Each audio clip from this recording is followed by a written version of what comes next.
Сәлем достар, мен бүгін сіздерге Marihills компаниясының жаңа өнімі сквален туралы айтатын боламын.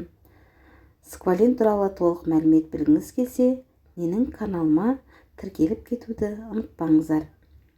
Ежелгі жапон аңыздарында терең суда жүретін акуланың бауыр майының керемет қасиеттері туралы айтылған.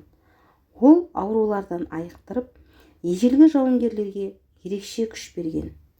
Скваленді бірінші болып жапон ғалымы Муцумара Суджимото деген ғалым өткен ғасырдың басында акуланың бауырынан тапқан.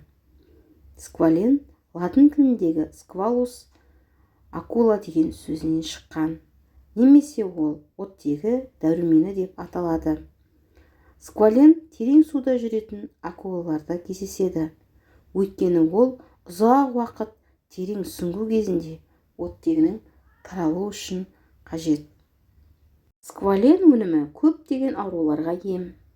Қандағы холестеринді төмендетеді, атеросклероздың дамуын тежейді, қан қысымын қалпына келтіреді, инфекцияға, вирусқа қарсы қабілетке ие, инфаркт, инсульт ықтималдығын азайтады. Терідегі әжімдерді кетіруде маңызы зор. Жараларды тез емдеуге арналған. Тері аурулары, экзема, псориаз, тағы да басқа көптеген тері ауруларын кешенді емдеуге ұсынылады.